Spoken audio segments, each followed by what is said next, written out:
Hey guys, welcome back to Beyond Travel Check-ins with Saida.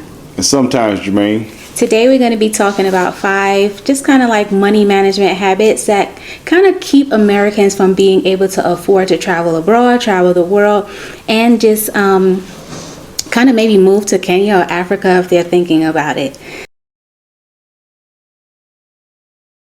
And I think one of the big questions people have is, how can you afford to travel to Kenya? How can you afford to travel the world?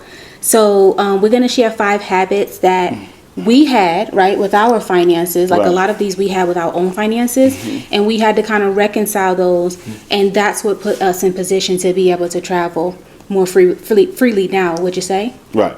Okay, so what's one of the first habits that we had and that maybe some people have? What we had was a lack of like financial education. What I mean is, it's a lot of stuff to learn about finances, and it's a lot of tricks, I would say, out there that you would have to keep searching and being diligent searching. You'll find some stuff. You don't even have to spend that much money on to travel, right? Right. Travel. It's a lot of cheat codes out there if you're willing to put in the sweat equity, right? Right. And kind of like, because remember there was a time when you didn't really have the internet where you can find so much information, but now it's just so much information on the internet. Right. Yeah. Yes. Yeah. So, so what would you say is like one of the first things we did in our financial education journey that kind of got us to this point? Well, the first thing is a written budget, right? So you have to write down everything you spend. We do it at the beginning of the month, right? So everything we think we're going to bring in, we budget it out to the dollar. Now you might have to adjust a little bit, but the thing is that you give your money some direction. Whether you got a little bit or a lot, we budget whatever. If it's a good month, bad month, we still budget. So I think you'll find yourself getting results. Yeah. If you follow a budget, a written budget. Right. Not one of them budgets in your head. In your head, no. No, and this works whether you have a consistent income or regular income, right, or an irregular income, because for a long time since we started budgeting, we've had an irregular income. Right. So being an independent contractor or being self-employed, whichever term you want to use, right, you typically sometimes you have, I'm not going to say typically, sometimes you have an irregular income, but even that you can budget. Even learning about investing. And for us, we learned about investing, but investing was not something we were able to do when we were a young married couple with young kids. And you know, people here investing, but I'm going to be honest with you, I think budgeting is actually more important than investing. It does. I would say so too. Yeah, because you don't even know where you have lack at if you budget, or if you have overflow. Right? If you don't budget, you don't know what you're spending. Like some people spend $150 on coffee a month and have no idea, right? So you have to learn these things. Right, and then that would also encompass wealth building strategies, and that could be anywhere from, looking at your first home not as like a forever home, but looking at it as, okay, it's my home now, but in the future it'll be an investment property. It'll also be thinking about. Go ahead. Nothing.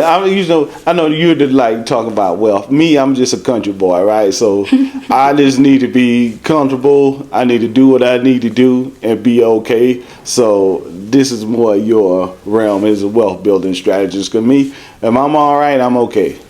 Yes, but the Bible says money answereth all things, and that includes money which can be accumulated, and it can be wealth. So I definitely want to touch on that topic. I got a couple verses too, but I ain't gonna put it out there. You can put them out there. No, this ain't the time. The love of money is the root of all evil. We know that. No, I wasn't talking about that. Put another one out there. No, man, let's keep it going. So those are kind of like the key things: the budgeting, the investing, and then thinking about how you can multiply your money. Because when I talk about wealth building, I'm really talking about multiplying what you have and being a prudent investor, and that goes into like the gift of the parable of the talents. You don't want to hold on and put your stuff and just bury it in the ground. And this is the thing, right? I know we're talking about all this stuff. I'll be honest with you, it don't take that much money. It doesn't take wealth to come to Kenya. No, it doesn't. It doesn't take wealth to live in Kenya. It just takes you being a good steward over what you have. Well, right? Truth be told, right? Right. wealth is not just financial resources. Wealth is information Wealth also. of knowledge. You can have a wealth of a lot of stuff. Right, because Yeah. if you have a lot of knowledge and information and then you apply it, because that's the biggest thing. It's one thing you know something, but then applying it is really where the key is at. Because I feel like a lot of people know things, Yeah. but they don't apply it and Right. do it. Yeah, I'm gonna give y'all something that I learned, right? Because I always like to give information. If you're in the West, because this is really going to just apply for people in the West. Sight and I rarely spend over $350 coming from the U.S. to Kenya, and most of the time it's cheaper than that. And I'm gonna give you this cheat code that I found out. There's we do points and miles, right? So there's a credit card that I think everybody needs to have, as long as you are budgeting and you can keep your finances under control. Because one thing a credit card could be is a snake if you don't wrangle it in and get it under control. But there's Right. You have to have good debt Right. management skills. You can't just have debt that's out and of you want to control. pay it off every month, so don't Right. be spending money you don't have. But this is it. If you have your money under control, what you need to get, listen, is the Chase Sapphire Preferred. This is what you need to get, right? I just checked just a minute ago just to make sure everything was lined up. I saw a flight leaving with the benefits you get with this card out of your pocket, because the card I think is $95 A year. a year. But out of my pocket, if I just got a brand new card and did what I was supposed to do on that card, I think I checked the flight like 4 or 5 months from now. Okay. It was like $8 plus the points. So you'll be under spending out 95 plus 8, 103. You spend $103 out of your pocket. This is kind of stuff that I do to make sure it's right. Nothing illegal, anything like that. It's just part of the game that you gotta know. Just listen to what I said. Chase Sapphire Preferred. And we'll share a link to it down in the description box, and we'll also share a link to it in the first pinned comment. But definitely check the description box for this particular video. And also, if you guys want to know more about how you can travel and you can use points and miles and all of that different kind of stuff to basically pay for your trips, drop the word free travel in the comment section. And then just based on the engagement that we get, if it's something we think you guys are interested in, again, drop the words free travel in the comments if you want to learn more, if you want Jermaine and I to put together a course, or if you want to just talk to us one-on-one about it. That'll give us an idea if that's something we should offer. So the number 2 habit is going to be consumerism and materialism. And I think early on when we first got married, we kind of kicked the habit on consumerism and materialism. And to me, that was a hard habit to kick.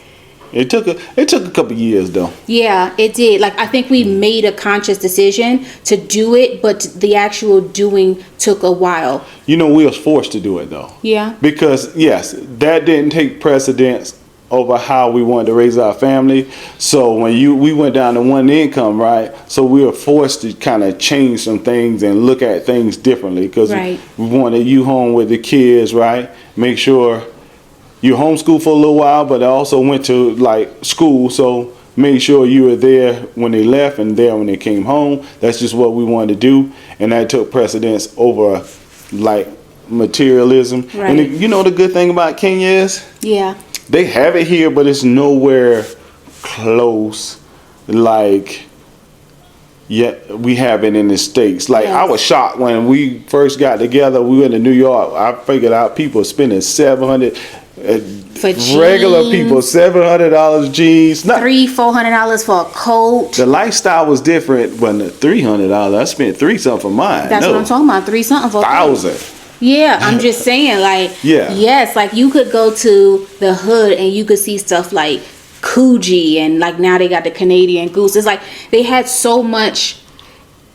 It's just so much consumerism unnecessary. Because the Canadian Goose, I get it. If you're in a cold place, you're gonna need it. But Jermaine, the cost of a Canadian Goose and a Montclair, those are so expensive for people who are living in the communities in which Oh no, they're no, not wearing if you're it. poor. No, I don't mean that. I'm just Well, saying the yeah. prices, yes, are really expensive. So like I said, it's a hard habit to break, especially when you're used to wearing name brand stuff. But Yeah. like Jermaine says, when you prioritize your life and you say, okay, what things are important to me, you realize you got to kind of put those things aside. I don't even feel it in Kenya at all. I see people with nice stuff. That's not what I'm saying. They got nice quality stuff here. Yes. But all these, The I don't price want to tags call are it not as names on high. stuff, but yeah, it's not as high, and it's not a real push to wear all these crazy things that's going to put you in a hole. Well, even like services like massages and nails and hair, they're very, very expensive in the U.S. And I think for women, those are a hard thing to give up. Yeah. And that's some of the things that I had to give up when I decided to be at home full time. I couldn't get my nails done. I couldn't get my hair done at the salon and stuff like that. And it's a challenge sometimes. But when you prioritize what you want, and I don't know, did we even know at that time that we really wanted to travel? I don't think we knew we wanted to travel international, but we like traveling when we met, right? Yeah, we like traveling. You got to have the money, though. Right. Or knowledge, because you don't take the money all the time. It takes the knowledge. You got to have one of the two. Well, I think Or that's the both. first thing you have to have. You have to have the knowledge. Right. And then you have to put it into action, right? Well, if you got the money, it don't even matter. You just spend it. People who got money, sometimes they run out of money because they don't have knowledge to manage it. I don't mean the people who got money gonna run out. I mean the people who got money. Wealth, huh? You talk about the guess. wealthy? I said if you got it, Okay. do what you do. So the number 3 is what, babe? Ignoring passive income opportunities in retirement. See, to me, right, when you're talking about retirement and passive income and all that stuff, it's kind of the same, because if you have a house, right, Yes. in the U.S. and you put it up for rent, right, that's passive income. Yep. But it's also retirement, because Yep. that doesn't end. Right. So, Well, in it's order to retirement if you have a strategy for not living in it, right? Because if you retired and still living in the house, then it can't be income, right? yeah, yeah. Okay. Okay, yeah. But I don't forget what I was gonna say, man. You done threw me off with that. Go ahead, you go ahead. Well, I mean, it's a dialogue. I mean, we're having a conversation. I understand, but your dialogue has thrown my dialogue off. You So- go ahead. So, as far as like passive income opportunities and retirement planning, is definitely something that you want to do. I think sometimes people, like it says, ignore passive income opportunities. Like, have we tried to start some businesses in the past? Yeah, but sometimes it went straight in the dirt and went nowhere too. But I mean, sometimes that happens. But because we mostly talking about why traveling, right? Yes. You have to create some kind of passive income in order to travel. Well, no, if you're going to go for 2 weeks, 3 weeks, but if you're talking about staying out, Being a months slow at a time, traveler, right? Yes, that's what we consider ourselves. Kenya is our home base, but we like to go other places. And now that we're starting to get established in Kenya and start to learn, we can start back our traveling a little bit. Right. So you definitely have to, one, start. And if you start late, because Jermaine and I started late, Right. just start late and just stay consistent with it. Right. I think that was one of the things that, man, we was getting older and I was like, man, we haven't started yet. It doesn't matter, guys. Start. Yeah. You know, I know it's a pressure for everybody to be super rich. I don't have that pressure. It doesn't take as much as you think, especially when you're talking about living overseas. Right. It's just that America is just very expensive sometimes to live. And Europe and all these places too. But most of it. you'd be surprised how far your dollar can stretch in other countries, and you have access to very similar amenities, all of that stuff in those countries, and better food. Yeah, you have to find a way to be mobile. You might have to give up a couple of dollars. To be honest with you, who knows? But We did. is it worth it though? To me, it is. Yes. Right, to have less coming in, but you have less going out also. Yes. If you want to have less going out. Right. As far as like your budget, right? Right. You have less money coming in, but you also have less going out, right? Right. Yes. So number 4 is not prioritizing health and wellness. Jermaine and I, we've been kind of working out since we've kind of met. That's just been like a part of my lifestyle. It's been a part of Jermaine's lifestyle. Because one thing we realize is if you're not healthy, if you have a bunch of ailments, it's going to be hard to travel, right? Right. And if you have like serious kind of health issues it's hard to just be moving around and then not having your doctor who knows you to be able to kind of handle those things. So Right. we prioritize exercise, Yeah, eating well, for the most part. because if it, no amount of money is going to give you health, right? No, not really. I mean, money can help you do some things. I will say that, but you have to prioritize, like especially in the West. We are so sedentary. We need to have some sort of exercise. And you're talking about going to these other countries. A lot of times you have to walk, things like that, and you want to be able to enjoy yourself, not huff and puff every time you take 2 steps. Yeah. You know what I mean? And I'm not saying that to people who have that condition right now, but if you do, start working on it if you want to start moving around. Yep, absolutely. And then what's the last one on the list, Jermaine? And I'll say entertainment. That thing right there, I don't even know you two go for that right there. So I just say entertainment, being distracted. And this is nothing against anybody, because what I realized this year, right? I don't think I've seen one whole NFL game. I didn't even watch the Super Bowl, and you said that to me 5 years ago. I thought that'd have been crazy. But the more you change your priorities and you start moving around and traveling, that kind of stuff is not as important anymore, because Kenya, first of all, they don't even do NFL. They call it football. I still call it soccer. For us, it's soccer. You usually your football is American football, just to be honest with you. I don't know what else to tell you.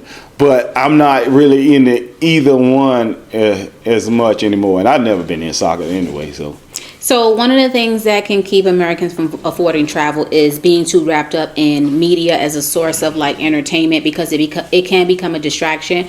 And what I mean by that is it can distract you from the time that you could be using to educate yourself about investing, to educate yourself about real estate. Like Jermaine and I, we spend quite a bit of time watching investing videos, reading about investing, learning about real estate, watching videos. And to be honest with you, for a while, it was more points and miles for me. I was going to say, you was watching that, and I was watching points and miles. Even travel, and that's the thing, as husband and wife too. Right. Like As a team. Jermaine's focus is like he's more on the travel and the points and miles. My role in the travel is figuring out, okay, what to do at the destinations, where will we eat, what activities will we do, but he figures out how to get us there. Then we watch videos on investing and real estate, and we share ideas. Yes, and my thing, I like to learn how to, even more than accumulate money, I like to learn how to save money. I figure I like a deal. Like we go somewhere, we fly somewhere, if I'm spending over $350 going somewhere, then I'm gonna feel like I kind of got gypped. I know sometimes you got to do it, but for the most part, when the last time we spent over $350 to go anywhere? I don't know, because you handle all of that. I'm just not so much into that. Yeah. But when he says we are saving money on trips, I believe him, because I see our budget and I see how much we spend on them. And see, I'm just so accustomed to paying those prices. I don't look at airline prices. So sometimes, like, we have a video that we put out, how much does it cost to come to Kenya, and we shared what it would be at the economy budget traveler, what it would be the mid-level travel, and what it would be the luxury traveler. Like with the information that we would share either in a course, or if you would like to talk to us one-on-one, you can basically travel mid-level travel to luxury travel for the price of a budget traveler. So that's just like his gift and talent, his area. Right. That's his area of expertise. And you know what? I'm not doing no YouTube video about it. I just realized that, right? No, I think it would be like a course where it's people who want to be And talk with us one-on-one. And you know why, right? No. Because I've tried to talk to a lot of people about how to travel Lots for of people. little to no money. It's not going to be no money. It's going to be a little bit of money. And people just seem to be like, So now I'm not even wasting my time. I'm going to have to know you serious. It's true. I'm just be honest with you. If not, I don't even care in the first place. Yeah, so make sure down in the comment sections you put the word free travel if you are interested in doing a one-on-one with us, or doing a group course with us, or just talking with us one-on-one. If you would like to book a one-on-one consultation with us, we do have a link in our description. You can click on that. It does say Kenya consultation, but you can use that link to talk with us if you have any initial questions, and if you'd like to move forward with maybe talking with us more in depth to set up a program or a plan for you to begin traveling on a budget. Yeah. We can definitely work with you on that. Mm-hmm. So is there anything else we have for the folks before we go get our lunch? No, man, I'm good. All right. Thank you guys for so much for tuning into our video today. If you have any questions or comments, leave them down in the comment section below. Make sure you like, make sure you subscribe, and we will catch you guys in the next video. Bye.